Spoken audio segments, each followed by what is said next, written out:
ছেলেদের মানে অবস্থা, আরে দ্রুত বিয়ে দাও। আল্লাহ তাআলা জাযায়ে খায়ের দান করে উত্তরপ্রদেশের মুসলিমদেরকে, ওদের হিসাব নাই। আমাদের দেশের এই কমিউনিজম এসে একটা ফিতনা অবশ্যই করেছে, ব্রেন ওয়াশ করেছে। ছেলে এখনো উপার্জন শিখতে পারেনি, বিয়ে মানে উপার্জন করতে শিখুক, নিজের পায়ে দাঁড়াক, নিজের পায়ে না দাঁড়িয়ে বিয়ে। অদ্ভুত কাণ্ডগুলো ভাষা। আল্লাহ তাআলা কোরআন মাইতে নিজে বলছেন, ওমা মিন দাব্বাতিন ফিল আরদি ইল্লা আলাল্লাহি রিজকুহা, যত জীব আছে রুজির দায়িত্ব আল্লাহর। আর এই বলছে যে এখন আমার ব্যবস্থা হয়নি, তো তুমি এমনি বেঁচে আছো। আর একটা কথা, যারা ছেলেদের বিয়ে দেননি, বড় হয়ে আছে, জেনে রাখবেন সংসারে সব থেকে বড় ক্যান্সার তারাই। আপনি অশান্তিতে ভুগছেন, বিয়ে দেন, সমস্যা কমে যাবে। ইনকাম করে না, ঘুরে বেড়ায়, তাস খেলে, আড্ডা মারে, ক্যারাম বোর্ড খেলে, সারাদিন ঠোঁটো করে ঘুরে বেড়ায়। আপনি বকছেন, আরে কমাজ কাম এসে একটা ব্যবসাতে যদি বসিস তাও তো হয়। চাষে যদি মামুনিসগুলো দেখতে তা বসবে কেন? ইংরেজিতে একটা কথা আছে, the necessity is the mother of invention. প্রয়োজন হচ্ছে আবিষ্কারের মা। ঠেলার নাম বাবাজি। ওর প্রয়োজন নাই তো খাটবে কেন? ও তো জানছে আমি বাপের বেটা, বাপের দায়িত্ব আছে আমার খোরাক, আমি খেয়ে বেড়াবো। ওর দায়িত্ব তো কেউ আসেনি, তো মাথা ব্যথা করবে। ওর বিয়ে দিয়ে দেন, যখন ওর দায়িত্ব চেপে গেল তখন অটোমেটিক সাইজ হবে, এটাই স্বাভাবিক কথা। কিন্তু আমরা বিয়ে দিতে চাই না। বাহানা একটা, লেখাপড়া করছে, তোর বউকে কে পুষবে? পাবলিক ভেবে নিয়েছে যে আমি পুষছি, আল্লাহ যে রুজির মালিক। আমি একটা যুক্তি দিই আপনাদেরকে, অনেকে হয়তো মানবেন কি মানবেন না, না মানতেই পারেন, ওটা আপনাদের তো স্বাধীনতায় আছে। সেটা হচ্ছে, কাউরির বাড়িতে যদি 5 জন সদস্য থাকে, তো সরকার কি 6টা রেশন কার্ড দিবে? দেবে? যদি চান ঝাঁটা দিয়ে মারবে। যদি 5 জন সদস্য থাকে তো 6টা রেশন কার্ড দিবে না। তো বেটা ইনকাম করবে তবে বউ আনবে, তো বোর রুজি বেটাকে আগে দিবে কেন আল্লাহ? ও তো রেশন কার্ডই নাই, ও তো রেশন কার্ডই নাই। বউ যখন আসবে তখন রুজি আল্লাহ দিতে শুরু করবে, এটা তো স্বাভাবিক নিয়ম। আমি যখন মাদ্রাসায় পড়াশোনা করি, আব্বা খুব অভাবী মানুষ ছিলেন, আমরা এখনো অভাবী। অভাবী বলতে আমরা দুনিয়ার লোকের তুলনা হবে, আলহামদুলিল্লাহ আমাদের কোনো সমস্যা নেই, এমনিতে চলে যাচ্ছে। তো 20 টাকা দিতেও কষ্ট হতো আব্বার। বিয়ে করলাম, বিয়ে করার পরে নিজের খরচে বিয়ে করেছি। বিয়ে করলাম, বিয়ে করার পরে কিছুদিন পরে বললাম যে মা, পর্দা রক্ষা হচ্ছে না, আমাকে পৃথক হতে হবে।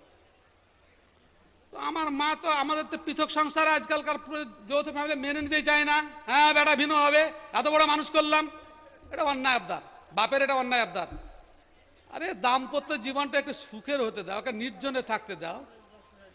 এই সারাদিন বলে অপেক্ষা করতে কখন রাত লাগবে তবেই বোর সাথে কথা বলতে হবে, এটা অন্যায় না বাপের?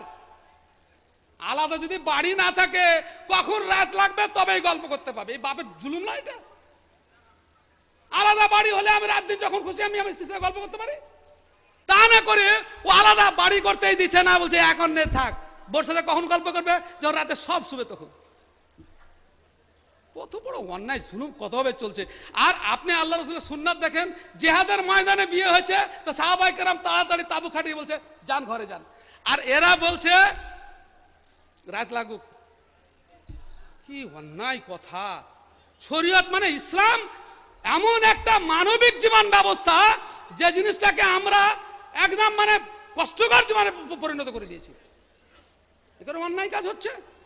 কি কথাটা বলছিলাম, কোন দিকে চলে গেলাম? হ্যাঁ, পৃথক হতে হবে। মাকে বলছি পৃথক হতে হবে, মা মানছে না। যাই হোক, আমি তো বুঝতেই পারছেন তখন অলরেডি বেনারসি ফারেক হয়ে চলে আসছি। দলিলের সামনে মা বাপ তো আলহামদুলিল্লাহ আমাদের ঘরানা তো আলেমের ঘরানা, তারা ব্যাপারটা বুঝলেন, পৃথক করলেন। কি কি দিলেন? 5 কেজি চাল, যা 2 দিন চলে এরকম। হাঁড়ি কলসি কিছু নয়। আলহামদুলিল্লাহ, তারপর থেকে নিয়ে আব্বা লেখাপড়া শিখেছেন আলহামদুলিল্লাহ। এর বিনিময় তো একমাত্র আল্লাহ ছাড়া, আর আমাদের দোয়া করা আল্লাহ ছাড়া কেউ দিতে পারে না, দোয়া করা ছাড়া। আলহামদুলিল্লাহ সুম্মা আলহামদুলিল্লাহ, আমি এখন 7 সন্তানের জনক, 3 জামাই, নাতি পুতনি দিয়ে ইত্যাদি। আমার যত সংসার বাড়ছে, আয়ের ইনকাম বেড়েই চলেছে আলহামদুলিল্লাহ। যত লোক আসবে তত রেশন কার্ড পাবো।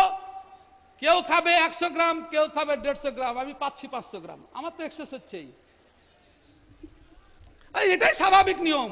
কিন্তু মানুষ বুঝে না, ও ভাবছে সদস্য কম করে দিলে রেশন বেশি হবে। এটা তো অযৌক্তিক কথা, অযৌক্তিক কথা। বিয়ে দিয়ে দেন, বিয়েতে ব্রেন ফ্রেশ থাকে। আজকাল স্কুল কলেজে সিংহভাগ ছেলে প্রেমে লিপ্ত হয়, আর চুরি চুরি করে চিঠি রাখে, মোবাইলে কথা বলে, তো সময় বেশি নষ্ট হয়। আর না, বিয়ে দিয়ে দিলে সেই স্ত্রীর কাছে এক রাত এলো, আবার গিয়ে সে লেখাপড়াতে মন দিল। এটা ব্রেন ফ্রেশ থাকে, লেখাপড়া বিয়ে করলেই বেশি পড়াশোনা ভালো হবে। আর এটাই হচ্ছে ইউপি, উত্তরপ্রদেশে যত আলেমকে দেখেছি, শেখ শফিউর রহমান মুবারকপুরি একদম নাবালক অবস্থায় বিয়ে হয়েছে তার। আল্লামা ওবায়দুল্লাহ রহমানী মুবারকপুরি নাবালক অবস্থায় বিয়ে হয়েছে। আমাদের বেনারসের শেখ আব্দুল ওয়াহিদ, যিনি অল ইন্ডিয়া জমিয়তে আহলের প্রেসিডেন্ট ছিলেন, তার বেটা ওবায়দুল্লাহ, এবং আরো সব ছেলে সব নিচু থেকে বিয়ে হয়ে গেছে, সব কোটিপতি, কোটিপতি লোক সব।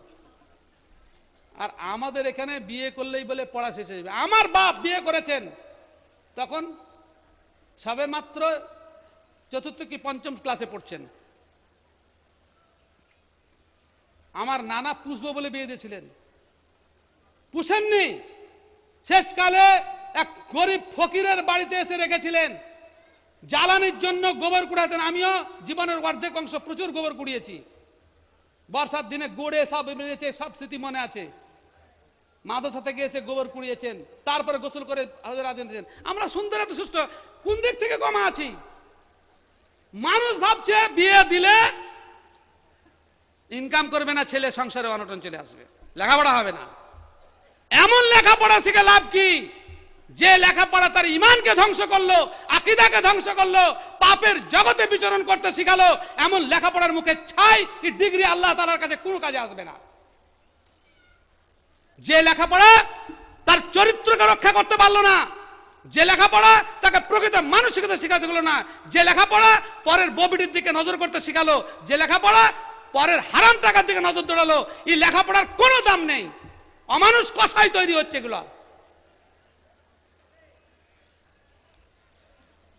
আকবর এলাহাবাদী এমনি বলেননি, আকবর এলাহাবাদী, এলাহাবাদের একজন বিখ্যাত কবি, এমনি বলেননি, খুব দুঃখই বলেছিলেন যে ফেরাউনের গণকেরা ফেরাউনের কাছে ভবিষ্যৎবাণী করলো যে এমন একটা ছেলের জন্ম হতে চলেছে যে তোমার রাষ্ট্র, যার হাতে তোমার রাষ্ট্র শেষ, তোমার ক্ষমতা চলে যাবে। তো ফেরাউন কি বুদ্ধি করেছিল যে বানি ইসরায়েলদের বাড়িতে বাড়িতে খোঁজ নে, যেমনই ছেলে জন্মাবে তেমনি মেরে ফেল। তো মুসা আলাইহিস সালাম বেঁচে গেলেন, ঘটনা তো আপনাদের জানা। আর মুসার দ্বারা শেষকালে তার রাষ্ট্র ক্ষমতা গেল, এটাও জানা। আকবর এলাহাবাদী এখান থেকে কি বলছেন, यूं कत्ल से बच्चों के वो बदनाम न होता, अफसोस के ফেরাউন को कॉलेज की ना सूझी। বলছেন যে শিশু হত্যা করে সারা পৃথিবীতে কলঙ্কের টিকা পড়েছে ফেরাউন। ওর ব্রেনে কি একটা কথা আসেনি যে ছেলেগুলোকে না মেরে জায়গায় জায়গায় কলেজ আর ইউনিভার্সিটি খুলে দে, অটোমেটিক তোর বিরুদ্ধে কথা বলবে না? যদি কলেজ খুলে দিত আর ব্রেন ওয়াশ করতো। এই স্কুল কলেজে গিয়ে ইমান আকীদাকে সবকে ধ্বংস করে দিয়ে সব শেষ করে দিচ্ছে, লাভটা